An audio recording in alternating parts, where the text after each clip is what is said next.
स्वागत है प्रियंका सिंह तोमर के यूट्यूब चैनल पर। तो दोस्तों लास्ट वीडियो में हमने पढ़ा था कि थॉर्नडाइक का प्रयास एवं भूल का सिद्धांत जो व्यवहारवादी सिद्धांत के अंतर्गत आता है। दोस्तों आज पढ़ेंगे हम प्रबलन एवं पुनर्वलन का सिद्धांत, प्रबलन या पुनर्वलन का सिद्धांत। दोस्तों यह सिद्धांत किसने दिया था? यह सिद्धांत क्लार्क हल ने दिया था। इन्हें हम क्या कहते हैं? सीएल हल भी बोलते हैं, जो एक अमेरिकी मनोवैज्ञानिक थे। कौन थे? अमेरिकी मनोवैज्ञानिक। दोस्तों इस सिद्धांत के, प्रबलन सिद्धांत के अनेक उपनाम हैं जो इस प्रकार हैं। जैव की आवश्यकता का सिद्धांत। कौन सा? जैव की आवश्यकता का सिद्धांत। नेक्स्ट क्रमबद्ध का सिद्धांत। अगला आवश्यकता अवकलन का सिद्धांत। अवकलन यहाँ पर क्या है? कमी। किसका? आवश्यकता कमी का सिद्धांत भी बोलते हैं। नेक्स्ट प्रबलन ह्रास का सिद्धांत। ह्रास भी मीन कमी। अगला चालक न्यूनता का सिद्धांत। आगे परिकल्पित निगमन का सिद्धांत। दोस्तों ये इसके उपनाम है, आप इसका स्क्रीनशॉट भी ले सकते हो। तो दोस्तों इस सिद्धांत के बारे में पढ़ते हैं। इस सिद्धांत के बारे में क्या क्या बातें क्लार्क हल ने दी। क्लार्क हल ने कहा कि दुनिया का कोई भी प्राणी, यानी दुनिया का कोई भी प्राणी जिसे आवश्यकता की कमी हो, जिसे आवश्यकता की कमी हो, उस कमी को दूर करने के लिए प्राणी विभिन्न प्रकार की अनुक्रिया करता है। क्या करता है? विभिन्न प्रकार की अनुक्रिया करने के बाद में, जैसे भूख लगने पर हमें किसकी आवश्यकता होती है? भोजन की। भूख लगने पर किसकी आवश्यकता होती है? भोजन की। और प्यास लगने पर किसकी आवश्यकता होती है?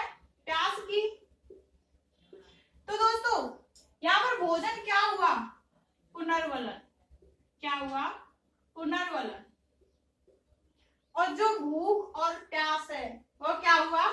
जैविकीय आवश्यकता। क्या हुआ? जैविकीय आवश्यकता। इसी कारण इसे जैव की आवश्यकता का नियम कहते हैं। तो दोस्तों क्लार्क हल ने क्या कहा? जो भोजन है वो किसका कार्य कर रहा है? पुनर्वलन का।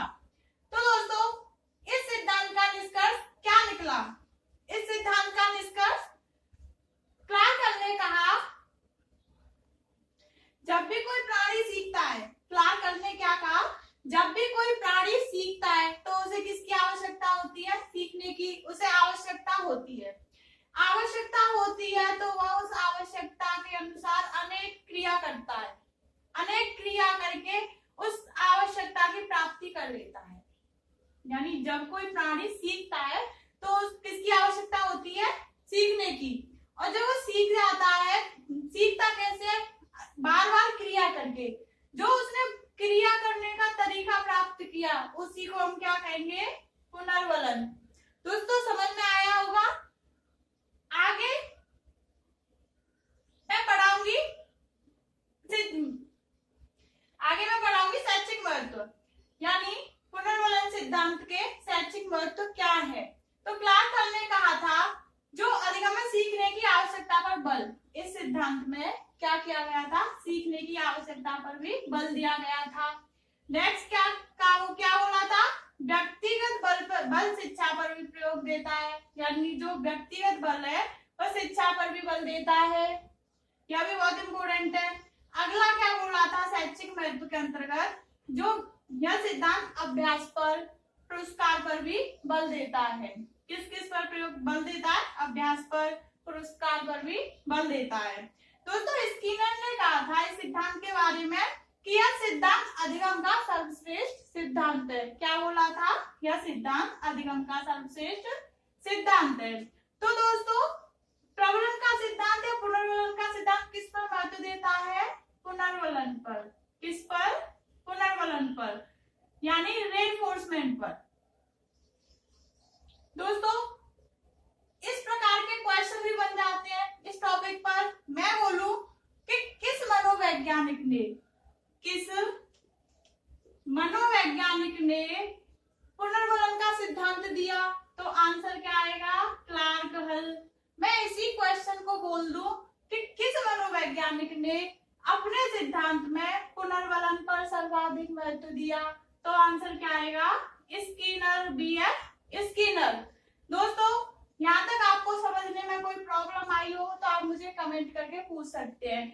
और नेक्स्ट टॉपिक पढ़ेंगे हम पावलोव का सिद्धांत। धन्यवाद दोस्तों, मेरे चैनल को लाइक एंड सब्सक्राइब करना ना भूलें।